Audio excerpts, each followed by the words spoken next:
The nephew of Tiberius was a famous general. He was in line to be the next emperor.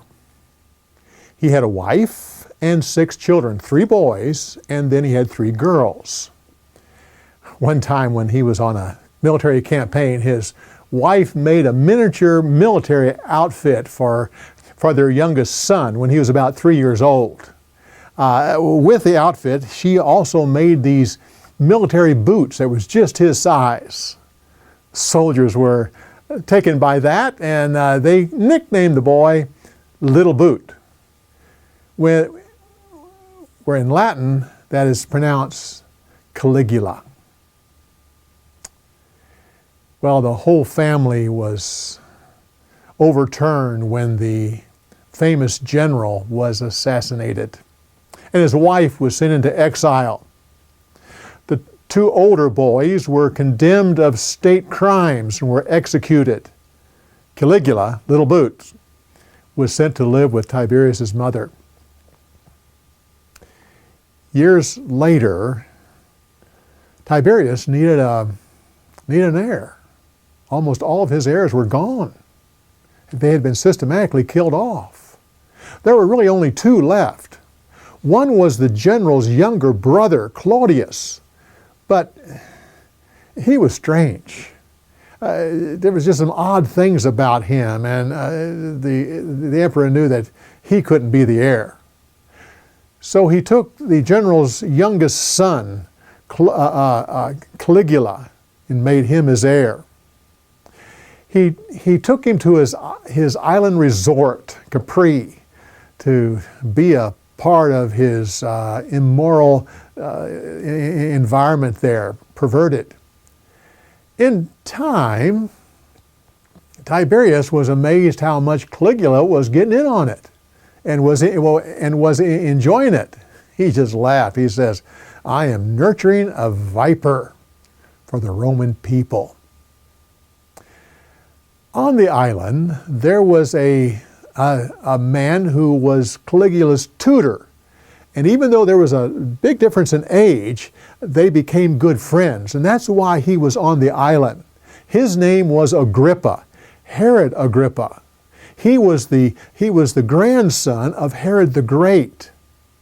As a child, he had been taken out of Judea and sent to Rome because, well, his grandfather was senile and was killing off some of his sons, including the child's father. Tiberius made sure that the young man had a good education. While a child, he became friends with Claudius, that younger brother of the general. He also became a friend with the emperor's son. As years went by and they got older, started having parties and things like that, well, the son and the nephew, they had royal funds to support their lifestyle, but Agrippa didn't. But he wanted to keep up, and so he went into debt, and deeper in debt, and deeper, a massive amount of debt, until finally he had to run away from Rome to get away from his debtors. Went back to Judea, where he married his cousin. And the 2 of them lived in a very modest lifestyle, far from the splendor of the imperial palace. And with his debts and the lack of splendor, he just got more and more depressed. Finally, Agrippa tried to commit suicide. Well, his wife, to keep it from happening, talked to their uncle, the Herod of Galilee, Antipas. Herod agreed. Oh, by the way, that's the Herod that killed John the Baptist. Well, he agreed to take care of his nephew's debts and even offered him a job up in Galilee. Well, that didn't last very long. The 2 of them got in an argument, and then Agrippa started going here and going there and getting in trouble wherever he went and getting deeper in debt again until finally they went down to Alexandria, Egypt. There he approached a wealthy Jewish banker about loaning him some money so he could get back to Rome and pay his debts. The banker was inclined to help. He said, I'm not going to give the money to you. I'm not sure that you can handle it. But I'll give the money to your wife. He was impressed how much she loved her husband and other good qualities. Well, she took the money, paid off his debts, got both of them a passage back to Rome. Tiberius took care of him there, gave him a job. He became a tutor for the emperor's grandson and also a tutor for his heir, Caligula. And as I said before, even though there was a difference in age, the two of them became very good friends. And that's why Agrippa was on Capri. Well, during one of those wild parties, Agrippa got drunk and just started to mouth off a little bit. He finally told his friends that, I hope the emperor doesn't take too long in dying so you can become the next emperor. Well, word got back to Tiberius and he was furious. He put Agrippa into chains and threw him in the dungeon to wait execution. While he was there, he looked out his cell window and he saw an owl. He believed it was a good omen, that he would not die because of this situation. But he also believed that if he saw that owl later on in life, that he would die. Well, sure enough, Tiberius died, and the new emperor, his friend, released him from prison. Matter of fact, gave him a gold chain that was as heavy as the iron chains that held him in prison. He also gave him a kingdom that had just come available, one that was northeast of Galilee. While he was there, Galilee became available because Antipas, the Herod there, fell into disfavor and he was exiled. So now Agrippa had two kingdoms to himself. Well, these two men, friends, one was emperor, one was a king. Both of them ruled well at the beginning. Even though they both came from very sordid backgrounds, they ruled well for a while. But then their ways divided and went in different directions. Caligula, the people were thrilled that he was their emperor. They were thrilled to be done with Tiberius and overjoyed that the son of their favorite general was now ruling over them. And he did, it was said that this was a blissful time. He did some wonderful things for the people to make their lives easier. And this lasted for 7 months. At that time, Caligula got sick. He was deathly sick. They thought he was going to die. People were devastated. They literally cried out in the streets. All the senators prayed to their various gods to spare him. Some of the senators even said, take my life instead of his. My life for his. Well, Tiberius did get well. But he was a changed man. He was no longer that wonderful emperor that everyone loved. He was much more dark, like he had been back at Capri. He heard that the senators, what they had prayed, so he called those in that had prayed that, and he thanked them for their prayers, but that your life for mine. Well, I'm alive. Therefore, I expect you to commit suicide. Well, the emperor had a special bodyguards. They were the elite unit of the of the military called the Praetorian Guard. And they made sure that the emperor was safe and also that he got his way. So they realized he wasn't kidding, so one by one they committed suicide. Imagine a 25-year-old immature man who had ultimate power. He could do anything he wanted to, and no one could do a thing about it. That's what you have in Caligula. He did do just anything he thought of. He enjoyed killing people, seeing them die slowly. He even organized killing parties. People could come together and they would bring someone and they just agonizingly just kill the person slowly. In fact, sometimes he would take a child and make his parents join the crowd. And while they slowly killed the child, the parents had to smile and even cheer him on, or else they would be killed as well. He often took the wives of other men to have his way with them. One time he was in a crowd, and he started laughing real loud, and people said, well, what's so funny? He said, well, I just realized that I could say that all of you are to have your throat slit, and there's nothing you could do about it. One time he went to a wedding. In the middle of the ceremony, he got up and took the bride off to a side room and did what he wanted there. Nothing that either of them could say about it. They couldn't even complain. He took some of the senators and had them run along next to his chariot for miles on end. Nothing they could do about that. He thought it'd be funny to make his horse a state official, and did.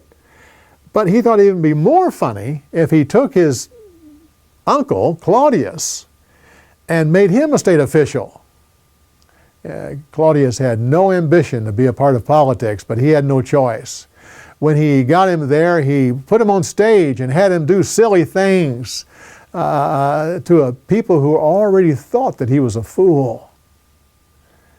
No, Caligula got married quite a few times. Sometimes just for one night, sometimes just for a couple of weeks. But his most famous wedding was when he married his sister. Lived with her for quite a while until she finally died, and then made her a goddess and required that other people would worship her. He finally met a woman that he wanted to keep, though, and she was as immoral and wild as he was. Sometimes he displayed her nude in front of the troops or friends. He kidded her by saying that, I could kill you anytime I wanted. I could torture you and then kill you anytime I wanted to. And that was how he kidded her. She bore him a daughter, and Caligula named the daughter after his sister wife that had died. Caligula heard that a soothsayer of Tiberius years before, when he heard that Caligula was going to become the next emperor, he said, that's impossible. That's as impossible as having him ride a chariot across the Bay of Bali, which is about 3 miles long. So he took a whole group of ships, put them side by side, going across the entire 3 miles. Men to put planks of wood across the ships, and then they posted guards along the way. He then rode his chariot back and forth across the bay. So he thought it'd be especially funny to get as close to those guards as possible. They were in full armor, and he would knock them off under the water, and of course they would just sink to the bottom. He took so many ships, cargo ships, that was supposed to bring grain from Egypt, so much that there became a grain shortage in Rome. He was in an arena one time where they were feeding prisoners to wild animals, and they ran out of prisoners. He became bored, so he told the guard to take a section of the audience and put them down in the arena so they could be consumed by the wild animals. He started having sex with his other two sisters. When he finally got tired of that, he started prostituting them out to other men. They hated him so much that they joined a conspiracy to assassinate him. Unfortunately, he found out about it, had the conspirators executed. Then he took his two sisters and sent them into exile. One of them was Agrippina. She had a son, and she wasn't allowed to take her son with her. That broke her heart, to be separated from her son. His name was Nero. While all this was going on, Agrippa was really falling in love with his kingdom, with the people of his kingdom, and they were falling in love with him. He even started to learn about Jewish ways. He had left there when he was a child, so didn't know much about it, and he started learning more about it and accepting that. And then finally there was an issue that arose that came between him and his friend. Caligula came out one day and declared that he was a god. In fact, he was the sun god. So he put statues all across Rome so that people could worship him there. Then he had an idea that he would put his statue in all the temples across the entire empire, which included the temple in Jerusalem. The Jewish people were outraged. This went against everything they believed. This would desecrate their temple. Agrippa saw that this was a huge problem and something that needed to be taken care of, and taken care of quickly. He thought about it, considered the options, and finally took his life in his own hands and went and stood before his friend, the emperor. To the amazement of everybody, Caligula agreed and exempted the Jerusalem temple. As you can imagine, the Jewish people all across the empire now loved Agrippa more than ever.